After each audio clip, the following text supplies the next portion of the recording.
बिस्मिल्लाहिर्रहमानिर्रहीम। सलाम पाकिस्तान के साथ नाजरीन, मैं हूं आपका होस्ट अब्दुल कदीर। नाजरीन, हमारे साथ मौजूद है मलिक महबूब साहब, पाकिस्तानी अमेरिकन एस्ट्रोलॉजर हैं। मलिक साहब ने पेशेंट को ये की थी कि जी पानी की जंगें, पानी में तो जंगें हो गई, अब पानी में भी भरपूर जवाब दिया जा रहा है और कई जहाज उड़ाए जा रहे हैं, कुछ अमेरिका के कुछ ईरान के, दोनों तरफ से ये जंगें चल रही हैं। और उसके अलावा जो ताज़ा तरीन हमले हैं वो ये हुए हैं कि जी दुबई पर,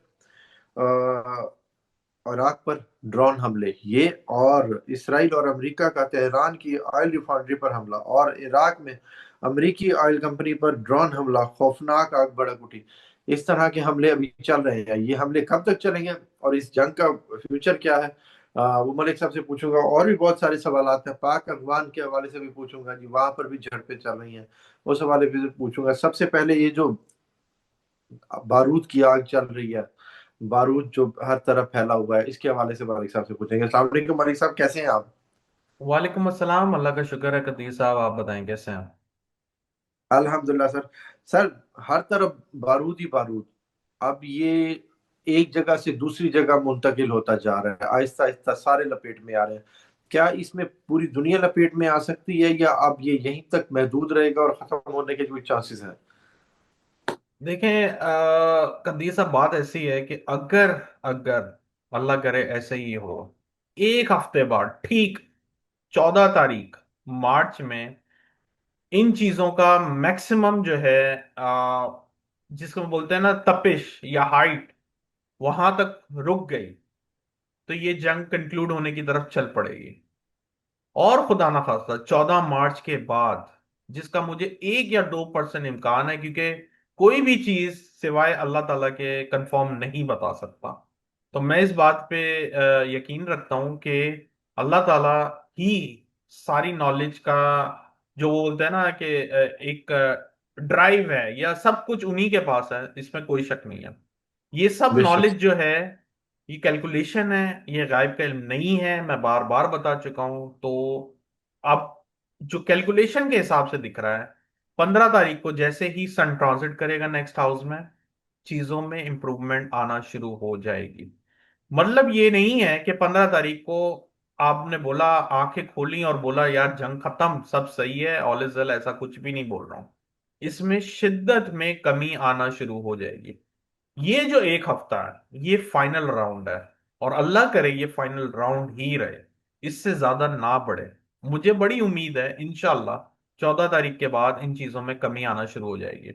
और अगर खुदा ना खास्ता, अल्लाह ना करे, अल्लाह कभी ना करे, 14 के बाद भी अगर ये बढ़ना शुरू हो गई, तो सर आप समझ लें कि हम तीसरी जंग अजीम के अंदर दाखिल हो गए। लेकिन अभी जो ये लोग क्लेम कर रहे हैं कि हमने तीसरी जंग अजीम में हो गए हैं और ये हो गई है, ऐसा मेरी नजर में ऐसा नहीं है। तीसरी जंग अजीम जो है 15 मार्च के बाद ही मैं आपको कंफर्म करूंगा। और हालात जो हैं, नो डाउट नो डाउट, इसमें कोई शक नहीं है, ग्राउंड रियलिटी यही है कि हम तीसरी जंग अजीम के अंदर आ गए हैं, क्योंकि तकरीबन 15-20 ममालिक इसकी जद में है।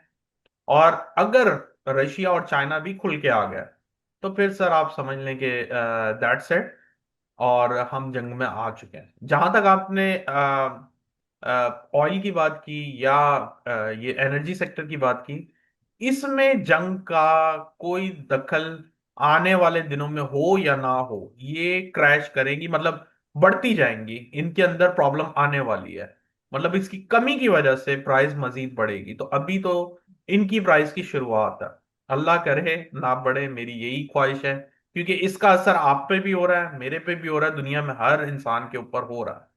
और आने वाले दिनों में इसका जो असर होगा, उसकी वजह से दुनिया की जो इकॉनमीज हैं वो तबाह और बर्बाद होंगी अनफॉर्चुनेटली। लेकिन जैसे मैंने इस साल के शुरू में कहा था कि एक रिसेशन आने वाला है जो अगस्त सितंबर के बाद नजर आएगा। अब तो दुनिया वैसे ही मानने को तैयार है कि इसके बाद तो रिसेशन की ही बारी है। ऑयल की तो आपने बात की, डॉलर और गोल्ड का क्या फ्यूचर है, वो भी नीचे आएगा? देखें, सिल्वर और गोल्ड ये ऊपर ही रहेंगे, करेक्शन आ सकती है, नो प्रॉब्लम, लेकिन लॉन्ग टर्म के लिए ये बहुत सेफ करेंसीज हैं, इसमें अभी भी बहुत ज्यादा ऊपर जाने के इम्कानात हैं। और आने वाले दिनों में ये मजीद आपको महंगे दामों मिलेंगे।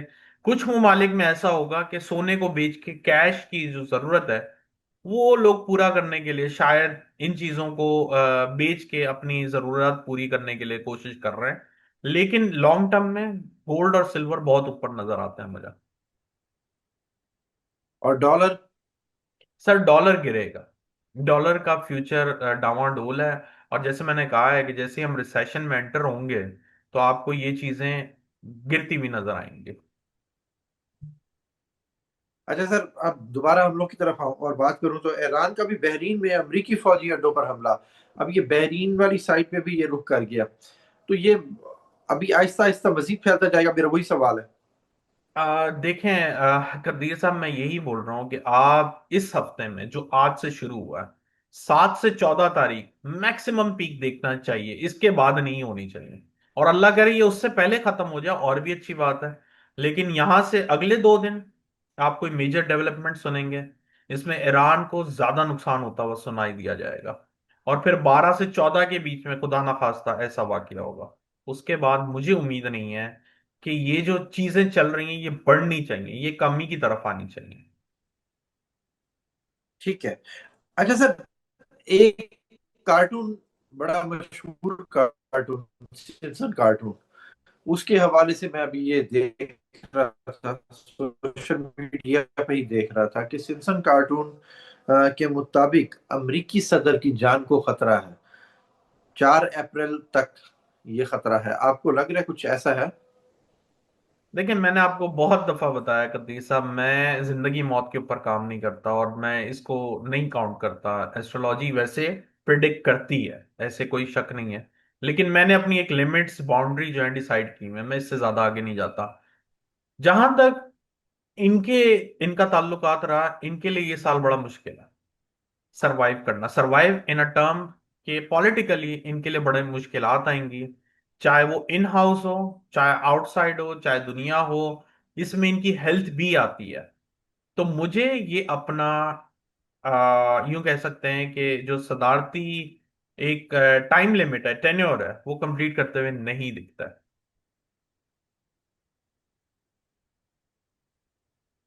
ट्रंप कह रहे हैं कि जी ईरान पर हमला करके अमेरिका ने दुनिया पर एहसान किया और मशरिक वस्ता की खिदमत की। आपको लग रहा है कुछ ऐसा है? मगर अब तो ट्रंप एक साइड पे निकलने की भी साथ साथ कोशिश कर रहा है, मगर अभी वो बुरी तरह से फंसा हुआ है और इस तरह की बयान। सर ये पॉलिटिकल बयानात है, I don't care about it. लेकिन मुझे ऐसा लगता है कि आने वाले दिनों में 15 तारीख के बाद ये फेस सेविंग ढूंढेंगे।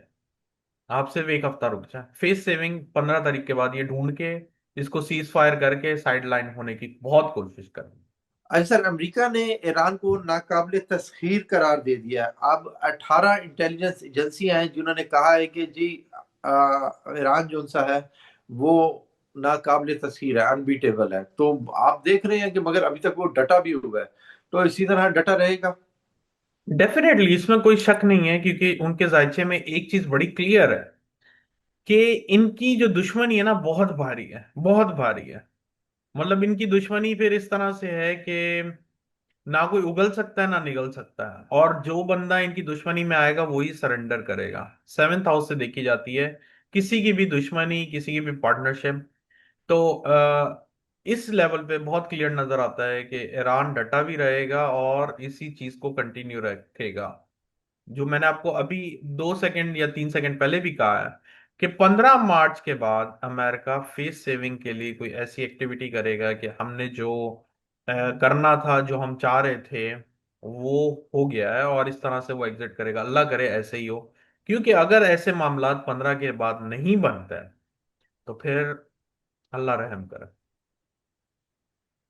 अच्छा सर, अमेरिका ने इसराइल को जदीद असलहा दिया, टेक्नोलॉजी दी, मगर वो सब कुछ अभी अभी भी दे रहा है।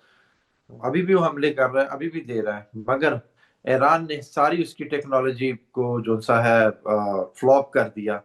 तो ये अब इसी तरह ही अभी कुछ और सरप्राइज देगा ईरान अमेरिका को? देखें, अगले जो 2 दिन हैं, 9, 10, फिर 12, 13, 14, ये ऐसी तारीखें हैं जिसके अंदर आप दुनिया में कोई मेजर नए सरप्राइज को देख सकते हैं। और अल्लाह करे ऐसा ना हो, क्योंकि ये चीजें फिर और ज्यादा डिफिकल्ट हो जाएंगी, इनको कंट्रोल करना और भी मुश्किल हो जाएगा। ये डेट्स में आपके पास सरप्राइजेस आ सकते हैं टेक्नोलॉजी वाइज, और ऐसे हमले या ऐसे ममालिक के तरफ हमले हो सकते हैं जिसमें खतरा बढ़ सकता है तीसरी जंग अजीम का। अच्छा, अभी तो आपने कहा है तीसरी जंग अजीम जो है अभी दरवाजे बंद है, अभी दरवाजे खुले नहीं है। जी। ठीक है। अच्छा सर, पुरानी कयादत पर हमला हुआ, ईरान का नुकसान हुआ, अब नई क़यादत पर भी हमला हो सकता है? अभी हमले वाला टाइम क़यादत के लिए जरा कम है। अब जो मेजर डैमेज होना था वो ईरान को हो गया, मुझे बहुत कम उम्मीद है कि वापस ऐसा होगा, लेकिन हालात हैं, नो डाउट। लेकिन इन चीजों के लिए शायद 10-20% चांसेस है कि वापस ऐसा हो जाए। ठीक है। अच्छा सर, पाक अफगान ताल्लुकात के हवाले से बात करूं तो वहां पर भी बॉर्डर पर भी कशीदगी चल रही है, तो उसका क्या मुस्तकबिल देख रहे हैं?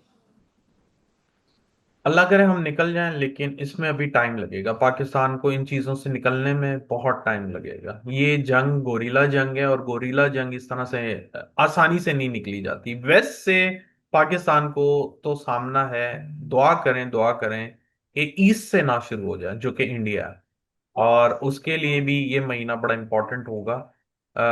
आई होप एंड प्रे कि ऐसा ना हो, क्योंकि जाहिर है अभी तो हम जंग में गए भी नहीं हैं, तो हमारे पाकिस्तान में आप देख सकते हैं क्या इफेक्ट हो रहे हैं। और खुदा ना खास्ता ऐसा हुआ तो फिर महंगाई का तूफान तो नहीं कहूंगा मैं, फिर वो सुनामी आने हम्म, वाली बात हो जाएगी महंगाई की। बिल्कुल। बिल्कुल। अच्छा सर, पहले मोदी ने अफगानिस्तान का कंधा यूज किया, अब वो इसराइल की तरफ भी जा रहा है, उसके नेतन्याहू के साथ भी उसके ताल्लुकात हो रहे हैं। आपको लगता है कि अब पाकिस्तान की तरफ भी आएगा नेतन्याहू को लेके, या उस साइड से कुछ इस तरफ हमला करेगा? यही मैं आपको कह रहा हूं कि इस दफा मार्च के महीने, अप्रैल के महीने पाकिस्तान को लेके, सिक्योरिटी को लेके जरा अच्छे नजर नहीं आता। और ठीक।